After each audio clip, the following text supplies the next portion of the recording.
រឿងទឹកចិត្តប៉ូលីសអំណានចូលអានអត្ថបទខាងក្រោមរួចឆ្លើយនឹងសំណួររៀងរាល់ថ្ងៃ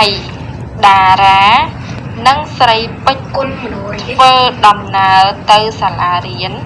ដោយថ្មើរជើងពួកគេដើរលើចិញ្ចើមផ្លូវនិងប្រកាន់ស្ដាំជានិច្ចអ្នកទាំងពីរបានដើរឆ្លងកាត់មហាវិថីមួយទើបទៅដល់សាលារៀនគេតែងដើរឆ្លងតាមគំនូរពណ៌សដែលមានភ្លើងសញ្ញាចរាចរណ៍នៅពេលមានភ្លើងសញ្ញាពណ៌ក្រហមពួកគេបានឈប់ងៀកមួយពួកគេទាំងពីរបានចេញពីសាលារៀនដើរទៅផ្ទះដោយសពមួយដងពេលនោះមានត្រីចក្រយន្តសំទុកក្រយាន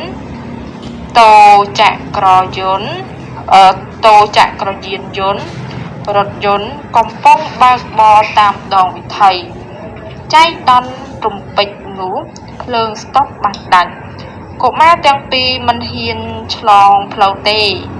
ព្រោះឡានម៉ូតូបើកបរលឿនបន្តគ្នាច្រើនពេកកុមារទាំងពីរឈរត្រឹងយ៉ាងយូរដោយទឹកមុខព្រួយបារម្ភគ្រានោះប៉ូលីសចរាចរណ៍ក៏មកដល់បានជួយដឹកដៃកុមារទាំងពីរឆ្លងផ្លូវអ្នកទាំងពីរត្រេកអរណាស់រួចសំពះអរគុណមន្ត្រីប៉ូលីសនោះគាត់ញញឹមហើយនិយាយក្មួយទាំងពីរធ្វើដូច្នេះត្រូវហើយថ្ងៃក្រោយបើមានរឿងបែបនេះទៀតក្មួយត្រូវរកប៉ូលីសឬមនុស្សធំឲ្យជួយទើបល្អការរៀនពាក្យ កអំណានពាក្យតូចក្រយានយន្តអានថាតូចក្រយានយន្តរថយន្តអានថារថយន្តចៃដន្យអានថាចៃដន្យបារម្ភអានថាបារម្ភខពន្យល់ពាក្យភ្លើងសញ្ញាចរាចរណ៍នាមជាភ្លើងសម្រាប់បញ្ជាការធ្វើដំណើរទៅមកដែលមាន3ពណ៌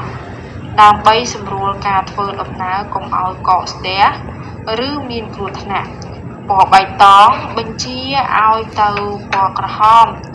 បញ្ជាឲ្យឈប់ពណ៌លឿងបញ្ជាឲ្យប្រុងប្រយ័ត្នថ្មើរជើងនាមការធ្វើដំណើរដោយដើរ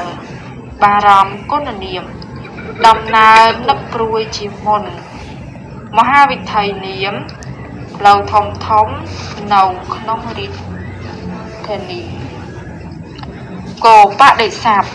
ញញឹមផ្ទុយក្រៀមក្រំអរគុណផ្ទុយរមើគុណឬអគុណខោវេវចនៈស័ព្ទនឹងពាក្យតូចក្រយានត្រីចក្រយានតូចក្រយានកង់ត្រីចក្រយានទីក្លូង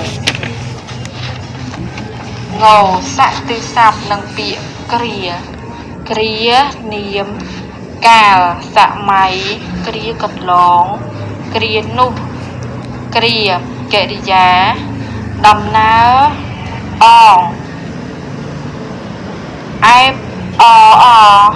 មសំទុះអបអងគៀអងឧទាហរណ៍គ្រាមនុស្សមានរបួស